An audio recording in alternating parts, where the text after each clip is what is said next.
Welcome to the Kelly Cardenas podcast, where attitude is everything. On today's show, I told this young man, I stalked him right when I heard him talk, the energy that he had. He's been labeled as one of the most energetic people in the world. And when I heard him talk for the first time, I thought it was so incredible. And then I started to do some research on him, and I told him that I was going to force him to be my friend for the rest of his life.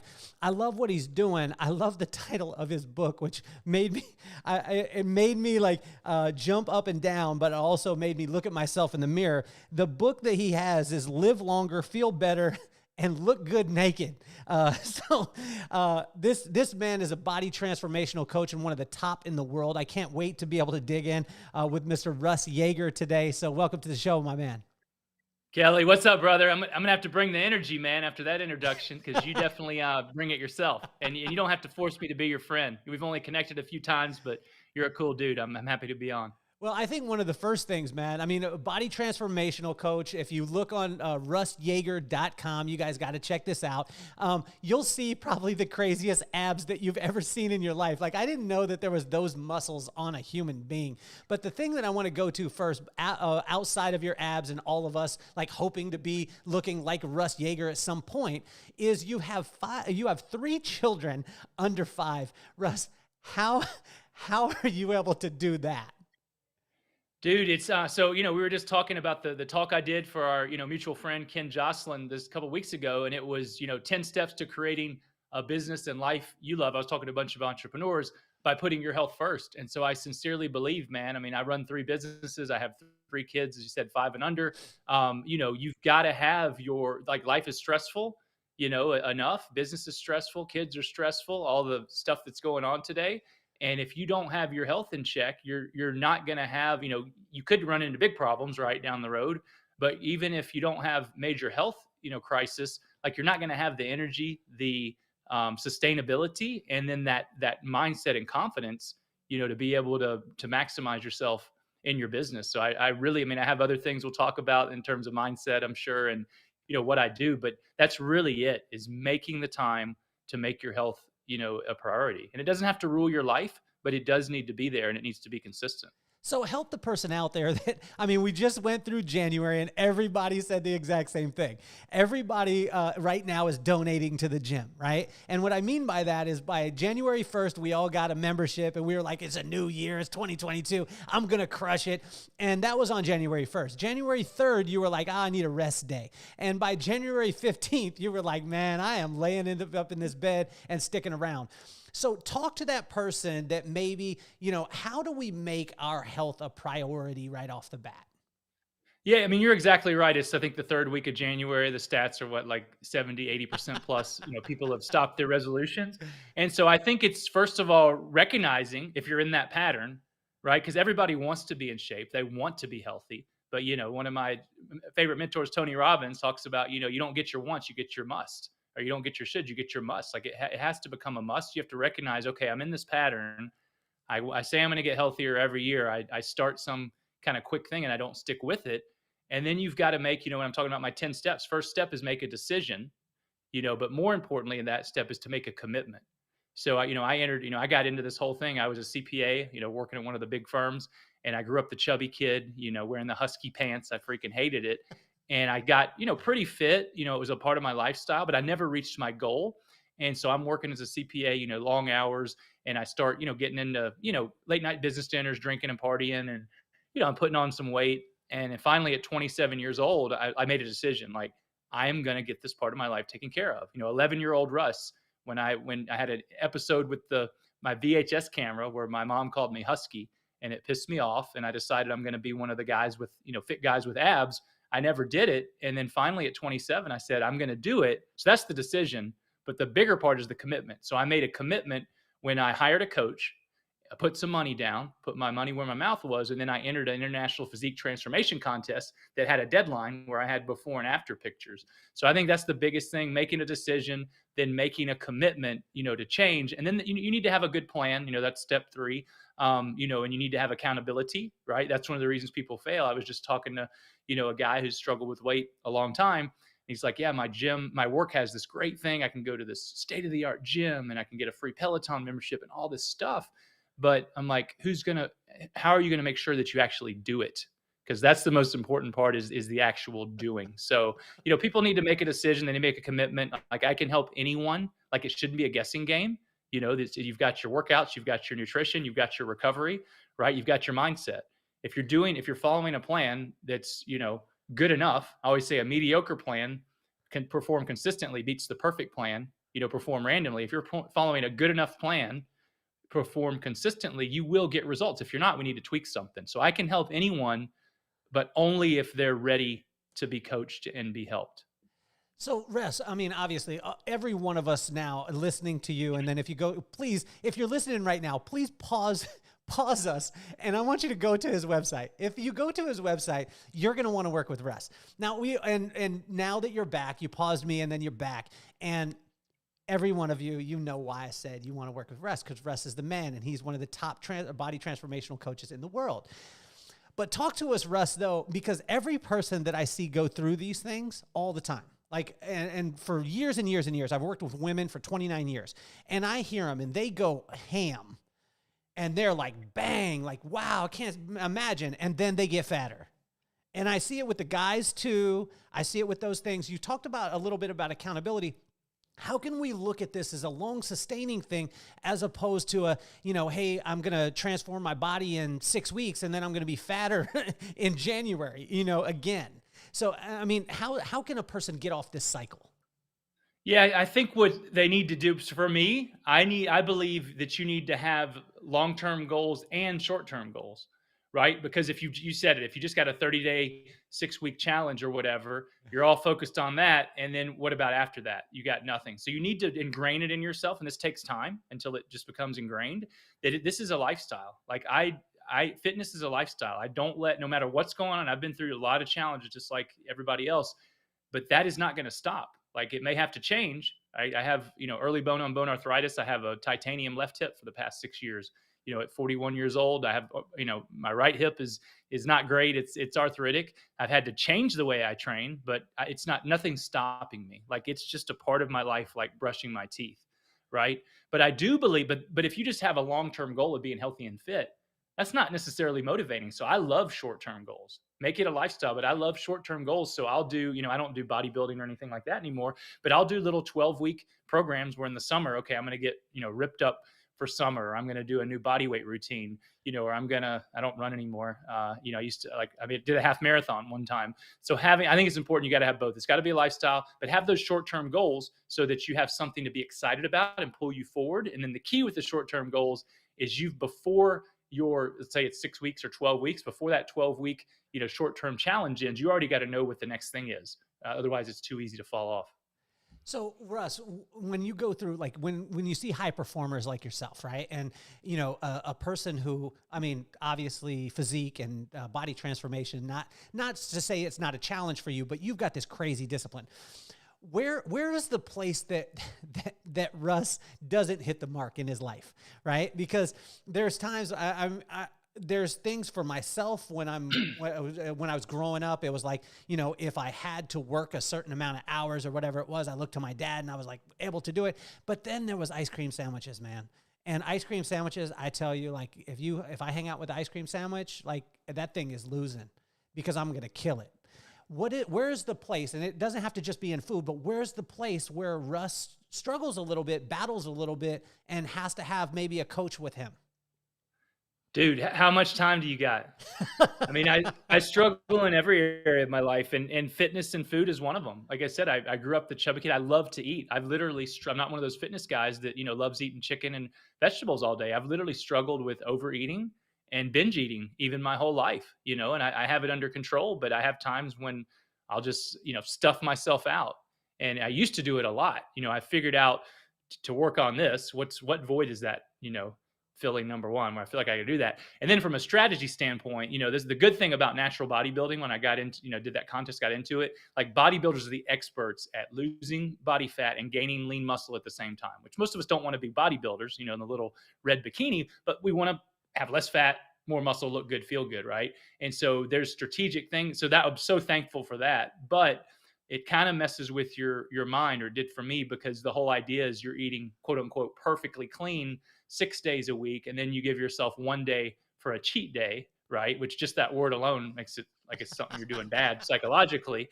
And then it ended up, you're supposed to eat normal foods that are normal matter, but when and sometimes I wouldn't even do it every week. But what happened, I'm depriving myself of all this stuff I love. So it ended up to an all out, gorge fest. And I was like, and I looked great, but I never felt good because during the week, then I'd lower my calories way low during the week so that I could, you know, get the fat off from that one day. So I felt like crap from overeating, on the one day. Then I felt like crap from undereating the rest of the days. And finally, and this is only within maybe the past, 7 to 10 years, that I've said there's got to be a better way. So I eat now, I follow, the 80-20 rule, basically, 80% of the time, or as close to 80 as I can. I eat healthy foods and nutritious stuff. 20-25% of the time, a little bit every day, whatever the heck I want, without guilt, without labeling it good or bad. Because unless you're never going to eat, pizza or ice cream sandwiches, whatever your thing is, again, instead of trying to deprive yourself and then, give in and overeat and then you feel guilty, just plan it into your day. And when you do that, that's a way you can look great, feel great, have good energy, but most importantly, it's sustainable for the rest of your life. So that's an area, man. I mean, I feel like I'm a good dad and a good husband, but I'm a man of faith, man of God. And, I started reading the Bible last year for the first time in my life, which I use that example. In 46 years old, never been able to read more than a few pages a day. I either got bored, didn't understand it, thought God was out to get me. And so now I'm in Luke right now, right? I made it through the Old Testament, which I compared to making it, through the hard leg workouts. Now I'm in the fun stuff, but Yeah. how was I able to make that change after 46 years? Well, I made a decision. I made a commitment, right? I got accountability, and I made a plan that's sustainable. I get up 15 minutes earlier. I read 5 pages a day. If I said I'm going to read it in 30 days, there's no way. It's too overwhelming. So it's the same thing, for your body, for your health, is you've got to figure out a plan that is sustainable for the rest of your life. Otherwise, it's just going to be start and stop. So, dude, I fail in business. I mean, I fail in every area, but I believe that you learn from your failures and you keep moving on. So when you have such a regiment, right? And again, the discipline part of it, and I love this. Like you said, the first one is make a decision. Second one is what? Is to make a commitment. Make a commitment, and then we make a plan, right? So Absolutely. So when you're looking at these things and you're as disciplined as you are in these areas, how is it when you have a pretty structured routine or ritual that you're going through? How are you able to stay, and which I think you do this masterfully, and this is the reason why I want to know, and I think every listener, but most of this podcast is for me. How are you able to stay present and really enjoy all of those moments? Because a lot of times people get into routines and the routine is what they love, as opposed to being able to see the things that are actually happening around them. How are you able to do this, Russ? That's such a good question. You keep calling me super disciplined, and it's funny. And I just always try to be transparent. Like, I'm not trying to be overly humble, but I don't consider myself super disciplined. Like, I could easily be, people are like, you're the most positive guy, you're so fit. I could easily be 400 pounds depressed on the couch, like literally. I've won pizza eating contests before, but for me, and I'm not, I think of, like, when I think of discipline, I think of like a David Goggins, like that guy's like so insane discipline. And to me, I'm not like the workout. I work hard. Don't get me wrong. I push myself in the gym. I work very hard. I believe in the value of hard work, but I work out 3 to 4 times a week for an hour or so, and then I do some cardio and recovery mobility. Like, I'm not doing extreme crazy stuff anymore. I used to work out 6 days a week, 2 hours a day, and that just wasn't a good lifestyle. But what I do is very reasonable. Anybody can fit it into their plan. But it's just, I'm unbelievably consistent, and I've been doing it for so long that I guess maybe it's discipline, but it doesn't feel like discipline anymore. It's just what I do. It's just what I do. And it's like anything. In the beginning, you're not going to feel like it. That's another thing. So many people like, oh, I don't feel like it. I shouldn't do it, or that's a sign. It's not no, like, most of us don't feel like doing the stuff we should do. So that's okay. It's okay. Accept that you don't feel like it. But guess what? Don't do what you feel like doing. Do what you need to do, to get the result that you want. And when you can force yourself to do that, when you don't feel like it, then it creates that habit, and then it just becomes ingrained in your body. Doesn't mean there's days I wake up, don't want to wake up, don't want to work out, but I know it's not an option. Like, okay, fine. I recognize that thought, but no, thank you. It's time to go do what I need to do. The reason why I asked, man, is because like I have some things that I like to do. I like to wake up early. I like to go to the beach and all the stuff. And yesterday, man, my little boy came in, my little man, 10 years old, and he gave the snuggle, and I got the snuggle, and I was like, man, maybe this is God telling me I don't need to get out of bed. Now I was justifying, but my dog was snuggling, my wife was snuggling, my son was snuggling, and I was like, you know what? Today is the day where I just stay in bed and I don't get up and I don't answer the alarm. Does Russ have those days? And do you, Absolutely. or do you push? Do you push and get out of the bed and go? Or It's funny because and we're always evolving. In my 20s and 30s, man, I was a maniac. I mean, I was natural bodybuilding ruled my life. Like I had to eat every 2 hours.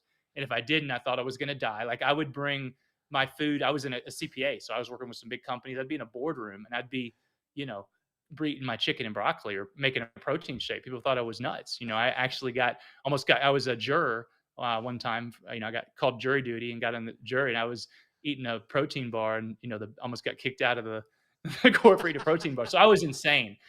So if I was a 10 out of 10 insane in terms of okay, my fitness and health, I'm probably like a 6 or 7 now. So I'm probably weird and anal and strict compared to normal people, but I've definitely relaxed. But I think the main thing, to your point, is that you make that choice. You made that choice consciously, and I think it's probably a good choice, man. Family, your kids are not going to be, that age, forever. And so I have little kids now. I know that, they're going to be my kids. I'm going to love them forever, but they're, the little things they do at 4 and 5 years old, like that's going to be gone. So you consciously made that decision to stay in bed. And that's the thing my point is most people, they just unconsciously go through life, and then you can make the decision, hey, I'm going to stay in bed, I'm going to snuggle, and then I'm going to go do my surfing or whatever later. And that's totally fine. So I've definitely learned to, be consistent and have a plan, but be flexible, especially when you have kids, man. I mean, you got to be flexible. And to answer the other part of your other question, how do I, routine, I believe is very important to create predictable results. But it's definitely, life is meant to be enjoyed. So what we do is we put events on our calendars. My wife and I, we love to travel. We've been married, it'll be 8 years in October. We made a commitment every year. We're going to do a trip around our anniversary with just her and I, not the kids. And we kept it. I mean, our twins were born October 3rd. So that was bringing in 2 new babies, and our other son was not even 2 at the time. We went on a trip that year. Like it's a non-negotiable. And then we go, we're big on going to events, business conferences, motivational conferences. So doing stuff like that, where you get out of your normal routine, you get out of your city, you see through new things, connect with awesome people. I do these podcasts, connecting with, we never, would have connected or been able to spend this time together. So even, podcast is a normal part of, what I do. I do, I don't know, 2, 3, 4 a week. I think I'm doing 5 this week, but so it's programmed in, or it's routined in, but each one's different, and I get to connect with cool people. So I'm getting that variety while I'm executing my plan.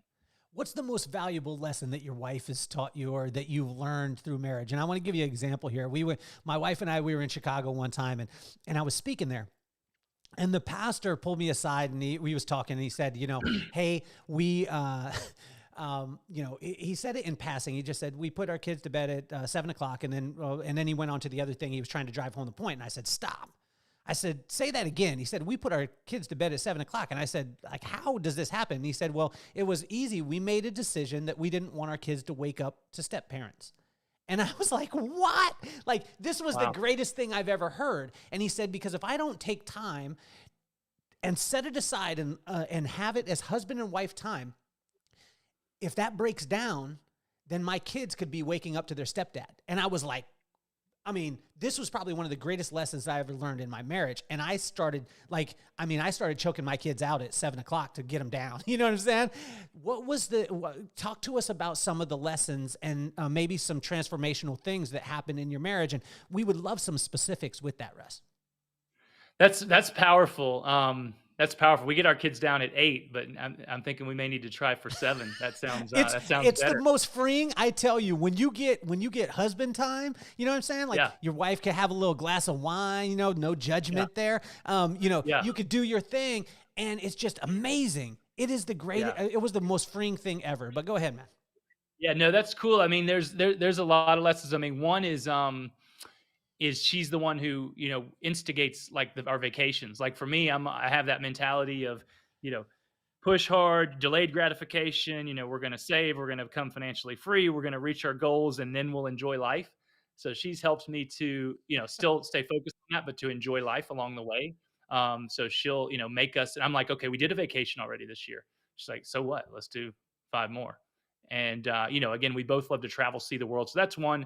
And the other lesson, that I'm really working on, really as I'm trying to become a better Christian husband and father, is to like really, we have different views, right? And men and women are very different. So to just do my best, and it's impossible, but to love her, unconditionally, not judge her, not try to have her see my way, but just try to love and support her, just like, Jesus loves all of us. So those are probably the two biggest ones that stick out to me. What is the where is Russ struggling right now?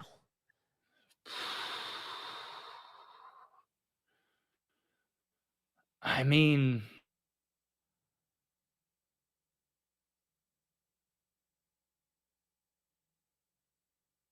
everywhere, dude. I want to be on. Like life is good, man. I mean, my business is thriving more than ever, Uh-huh. right? I told you about my hips. I went through a lot of years.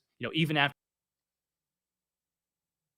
We just lost Russ. I think it was because when I started talking about the struggle part, hopefully he's going to be back on here in a bit. Here he comes. So we only lost him for a very small amount of time.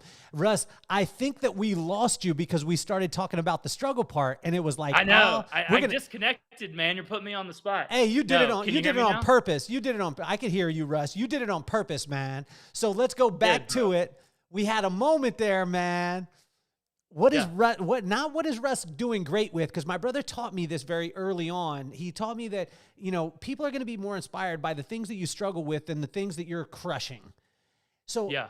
tell me and tell us that, like, I mean, a guy who performs at such a high level, a guy who honestly we all aspire to have your abs, bro. What are you Yeah. struggling with, man? What makes you human? Yeah.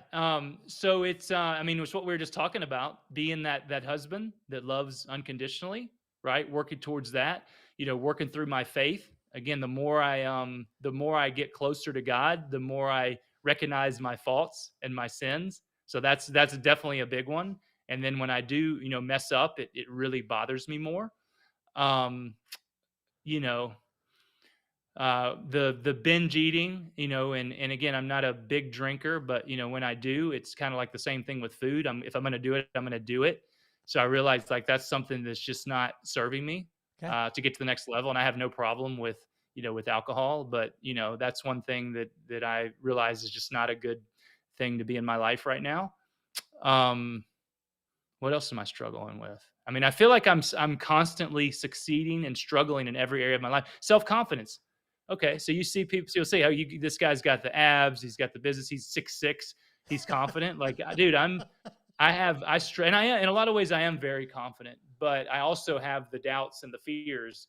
And man, am I really good enough? I think they call it imposter syndrome, right? And so I have that, all the time. And they say people who work out, they're trying to, make up for something in their childhood, which I'm sure I am, being that husky kid, right? So you see people with that are ripped, have the abs or whatever, they're creating that to get some kind of external validation because of insecurity, right? That they have inside.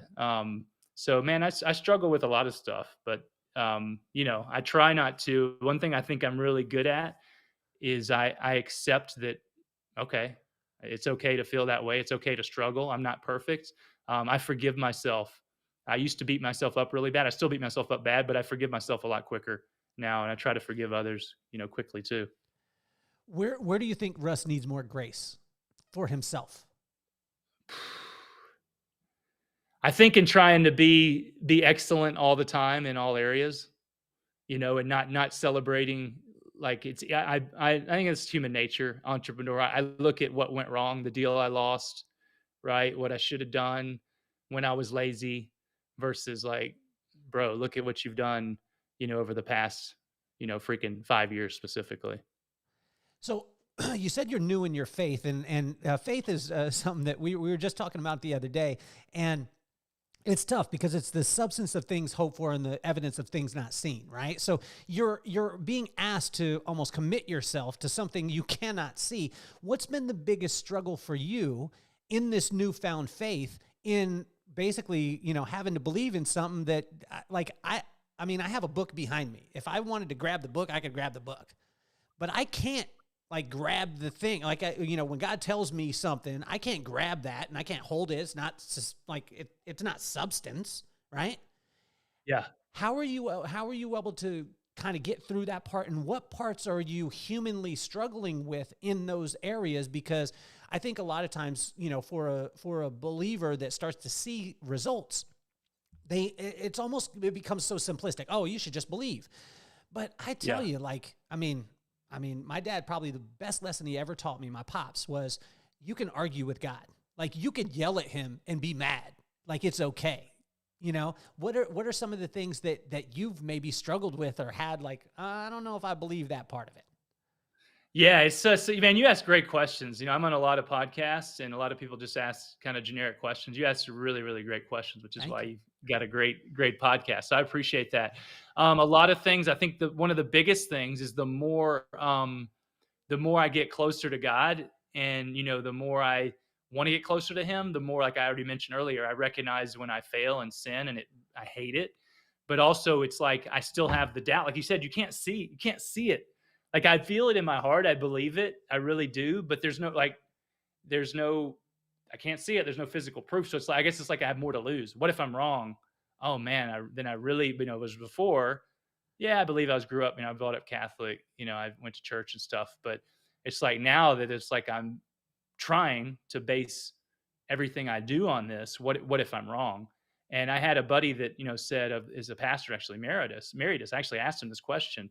And he's like, he said his friend, said, well, what if you're wrong? And he said, well, then I've lived a really good life. At least it's made my life better on earth by following these principles, at least. He said, but if you're wrong, you got a big problem, on your hands, right? If you don't believe.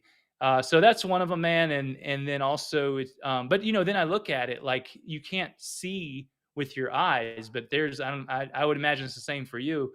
Like there's certain things, man. It's like that is 100% like God talking to me. Like there's no question about it. So I think he's probably going to be like, it's like the story of, the person who gets on the deserted island and they're praying to God, God, please save me. Right. And a boat comes by and he's like, no, I don't need any help. God's going to save me. Then a plane comes by, no, God's got me. Then the helicopter comes by. No, God's going to save me. And then he dies on the island. And God's like, dude, I sent you a boat, a helicopter, and a plane. Like, what else did you want? So I think we make it, more complicated than it has to be sometimes. Well, the reason why I asked too is because, it's tough, especially having a wife. Like, my wife asked me what I was reading the other day, and I was reading a proverb, and it was about adultery.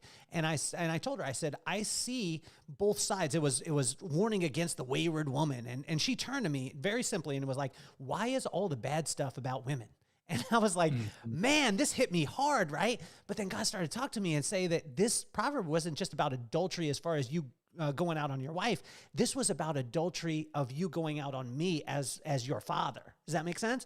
So, but I struggled with it at first. I was like, how am I going to reconcile this? Because it's like, Eve ate the apple and then, turned him in. And right.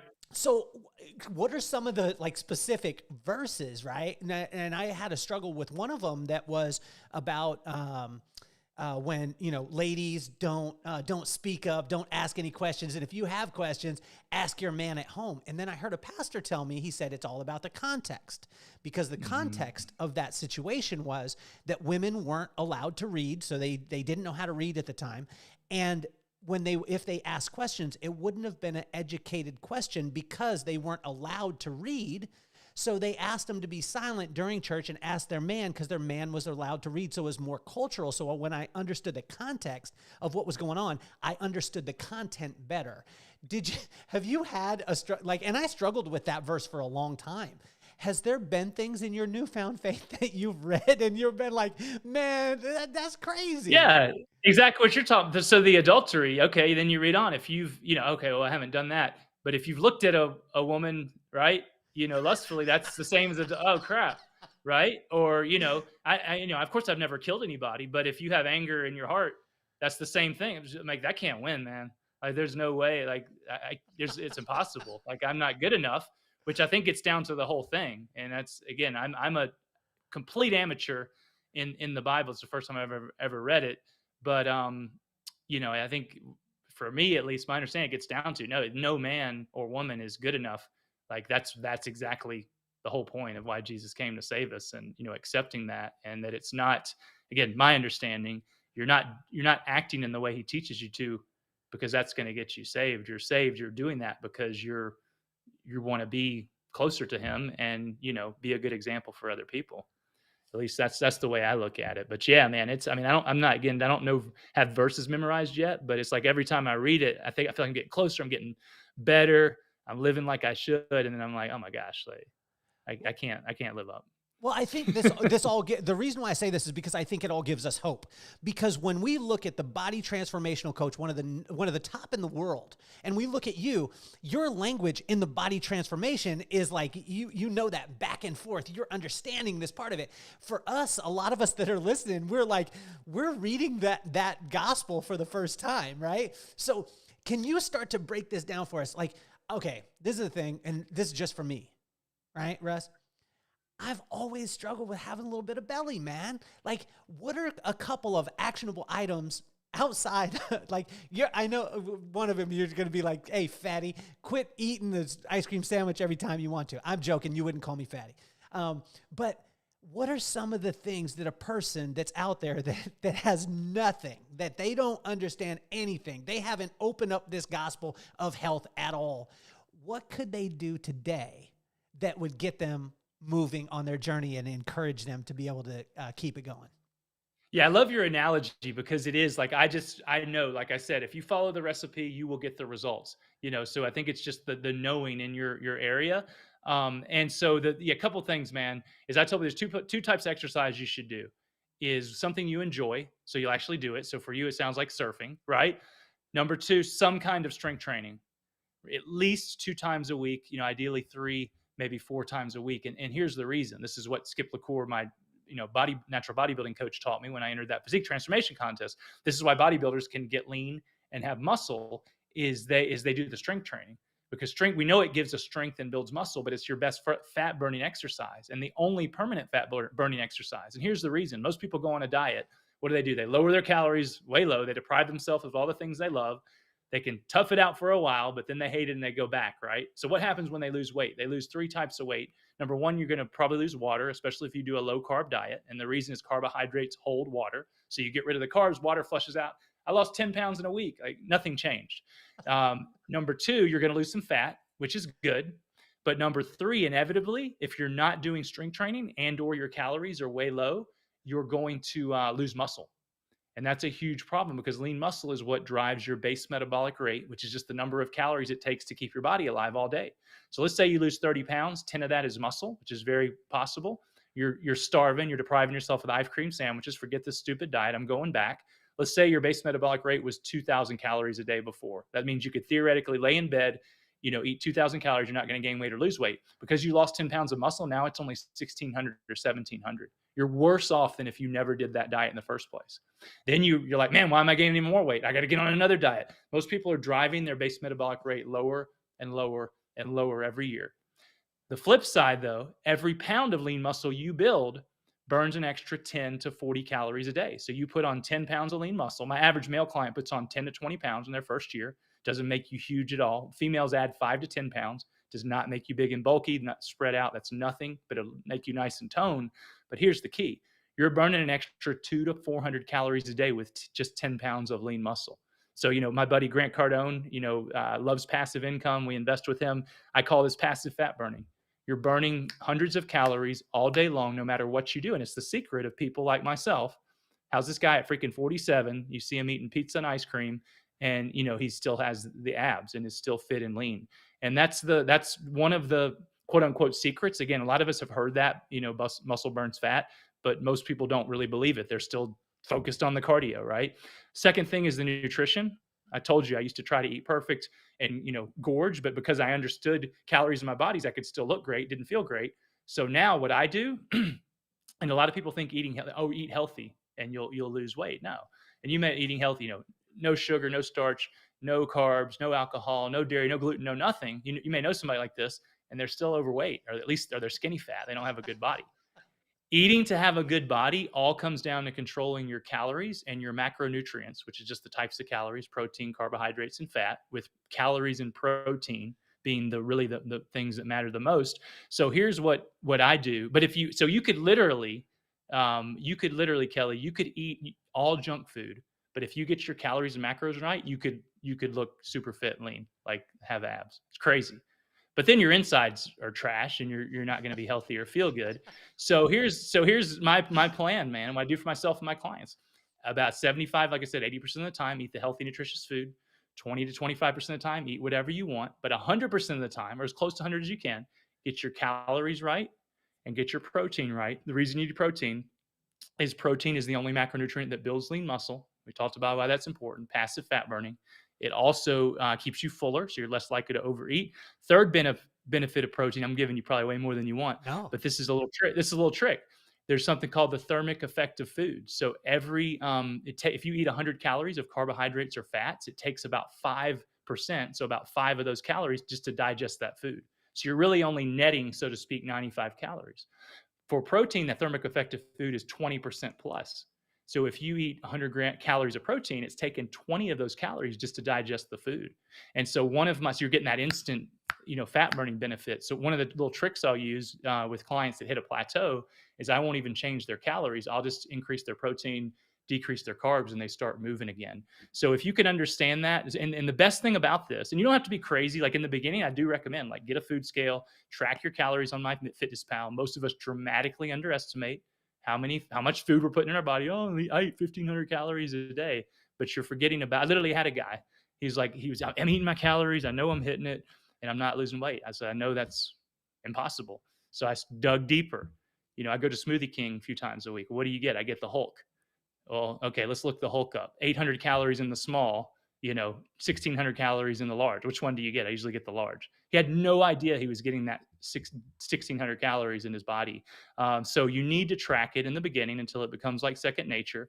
And the best thing about this is a plan, again, where you can have good health, have good energy, have a good physique, and it's doable. You still get to enjoy all your real foods, not as much as you want. You have to control it, right? So you can't eat 10 ice cream sandwiches, but you could eat one a day, as long as that fits into everything else you're doing, and you can reach your goals. So, Russ, how does a person too, when we talked about it, and we talked about the analogy, right? The connection point, because again, like when you broke that down, I can't wait to soundbite that. Like this is, absolute gold.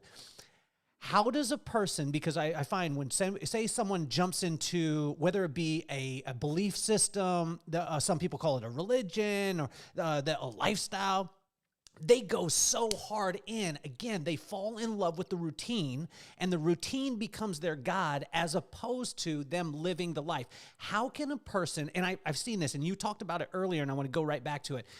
The people, a lot of times when they get into the fitness side of it, the body goes amazing. It goes high, but the insecurities go like through the roof, and they almost have to maintain that, thinking that they're going to keep the boyfriend, the girlfriend, the wife, the husband, because of their fitness and because of where they're at. How do you keep that person grounded and not look at this routine that they go into as a religion? Does that make sense? It does make sense. I mean, you look at it as this is the path or the plan you're using to get the results you want.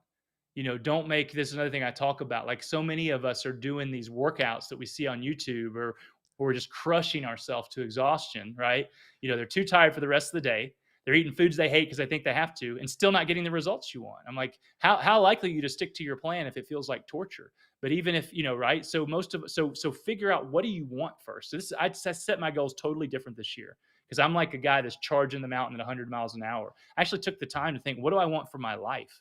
And then set your goals for 2022. And I said, okay, number one, I want to fulfill my purpose on earth, that God gave me. And I believe that it's to help, right now my personal mission is to help 10 million people get the physical, mental, and emotional health they need to live a life they love, and then I want help bring people I want to get to heaven, help bring people there too while I'm doing that, which is new for me, in my, having my faith new. Then number two is my health, not because it's more important than my family, but because if I don't have my health, I can't be my best for everybody else. Three is my wife. Four is my kids. Five is my business and finances, and then everything else below. And then I'm looking at what spending all my time on is all health and business and finances, right? And so my intentional time. So one of the first things I did, I looked, I said, first thing I do, I wake up, I read the Bible, right? And I, try to bring God in my life every day. I'm looking to join a faith-based mastermind. I said, what do I have on the calendar for my marriage? Nothing. And so I immediately found a Christian weekend marriage retreat. So we're actually leaving tomorrow to go to Hilton Head. So it's, so it's finding. So my point is figuring out what you want and then figuring out the plan to get there. And don't make the plan the goal, make the goal the goal. And another thing I've realized in the past few years is, as entrepreneurs, we're have that mentality of grind, hustle, push. And sometimes we make that the goal. No, make the goal the goal. And hard work's necessary. So be willing to do whatever it takes to reach that goal. But one thing I've adjusted is I try to find the easiest way, the easiest, most enjoyable way. Because if I can get from A to B with the least amount of energy, now I can go on to the next goal and get a lot more done versus just like pushing myself. And the other thing I think is not comparing yourself to others. That is one of the most dangerous traps of, oh, I need to look like this person, that they're ahead of me. I mean, the whole Instagram thing, I mean, you're seeing it, myself included. You've helped me become, really transparent today, which I appreciate. But I think people need to see that. Again, Grant Cardone's one of my favorite mentors, and you see him. I mean, he's a freaking billionaire. He's got the planes and the jets and the money and the cars. But he talks about the struggle he went through, number one, to get there. And he talks about, I mean, I heard him say just within this past year, he still hates picking up the phone to make the sales call. And he still gets nervous. And you'd think there's no way. But we're all human, man, and we all have challenges. And when you look at somebody's highlight reel on Instagram, you're comparing you're comparing your real life, and then and as humans, it's easy to focus on the negative to their perfect life, and you're not seeing all the challenges that they're going through, because everybody is. So that's what I think, man. And you just got to figure out what you want. You've got to have a plan to get there, but you got to really figure out what's important for you, for your life, and be okay with failure. That's just part of it, and try to enjoy every day. I mean, gratitude. Everybody talk. I haven't talked about gratitude because it's just a non-conditional for me. I try to be grateful for everything. It's a beautiful sunny day outside. I'm getting to talk to you. We take the little things for granted. And when you're grateful, you again, Tony Robbins teaches you can't be fearful and grateful at the same time. And and then a lot of people talk about this, law of attraction, law of love, whatever it is. I don't understand the metaphysics, but I know when I'm grateful, more good stuff happens. So right on that grateful part, what do you think, Russ, that your wife doesn't hear enough from you? It's probably better to ask her, right? Probably, I don't know if it's the one thing, but it's that I'm, and I guess this is a typical man. I want to fix her problems and solve them versus just being supportive, right? When's the last time you screwed up with your wife? I did yesterday, and I'll give you an example. My brother and I, we were going to watch the Warriors and the Jazz. I'm still protesting the game because my Warriors got beat last night. He said to me, "Hey, do you want some sushi?" I said, "Yes." My wife was doing some work, and she was going to be home later, and I didn't order her any sushi. She got home from a hard day's work. I'm eating sushi. She got nothing. And I didn't have the kids do the homework last night, so I'm a bad husband. I had to tell her this morning, and I faced it, and I said, "Baby, you are doing so amazing, and honestly, I failed." And she said, "No, it's okay." And I said, "No, it's not okay. I was a bonehead, and I need to be better. I need to commit to that." When's the last time that Russ has screwed up and maybe not told your wife? And if you could tell her now, it would be awesome. And then I'll soundbite it. I'll clip it for you, and then we'll send it to your wife. Oh man, you're really putting me on the spot. I mean, there's a lot of things I'm trying to think of something specific, because I know that's what you're looking for. Let me think, and then I'll tell you. You mentioned the sushi thing. I'm good. Like, man, I would never not get sushi and not get it for my wife. Damn, But man. How you gonna how you but gonna bust me out like that, what I man? found what I found I do that I need here's where I need to step up better as a man. And I've, my wife's she's a strong woman, very, opinionated and, wants different things. But, it's the old thing of like women want the man to take control. So it's like, what do you want to eat? Oh, I don't know. I don't know. Whereas if I, the few times where I just say, hey, babe, this is what we're doing. And I pick something that I know she's going to like or think this is what we're doing. Go get ready. Like we're going out to get sushi. Being more assertive like that versus just, waiting and letting her take the lead. And less judgmental on your friends, Russ, because you just judged me and you were like, no, I I did. would always get sushi. But I accept your judgment, man. I see it as, you're trying to help me to make better decisions and commit and make a plan. I'll do that. I promise you. Come on, man. We just got different ways to fail, right?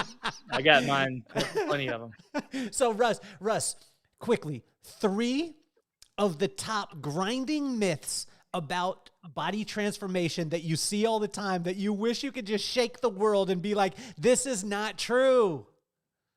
Yeah, we talked about one earlier. All right, I'm going to give you a specific thing because you wanted it. We went to dinner about a month ago, and I was, I thought my wife was behind me. I walked out. I'm like basically at the car, and she was still. I guess she had to get her purse or something. Was behind. She goes, "I can't believe you left me inside." And I was like, well, no, I didn't leave you. I didn't know you were there. So I'm arguing with her about who's right instead of just saying, yeah, you're right. I shouldn't have left you. I should have waited on you. So there you go.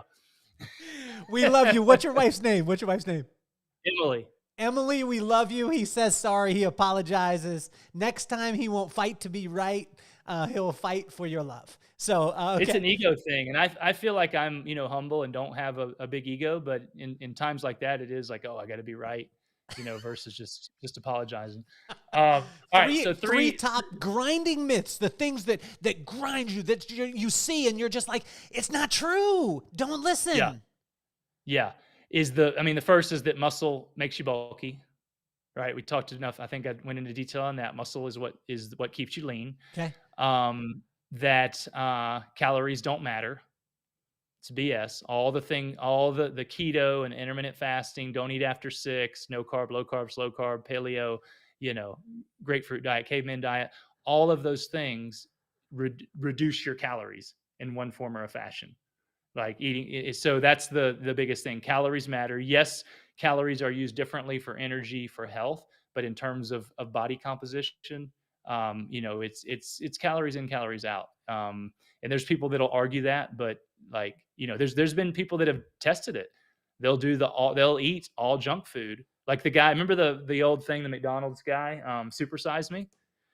Somebody did it and he gained all the weight. I don't know if it was him, but somebody did it to where they ate McDonald's for 30 days and they lost a bunch of weight, right? Because they controlled the calories. So it's not, everybody talks about the what to eat and the when to eat. Nobody talks about the how much. So that's number 2. Gosh, there's so many of them. I'm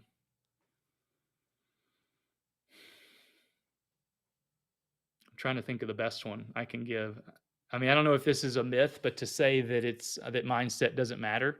A lot of people, your audience probably understands the value of mindset, but a lot of people are like, no, if I just do what I'm supposed to do, technically I'm going to get the results I want. But Biggest Loser is the best example of that.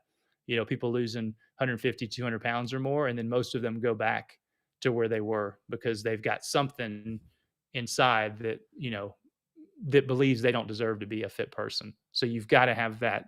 You got to work on your mindset. You got to work on what's going on inside while you're working on, technically changing your body. So, Russ, the whole reason why I started the podcast is because of my kids.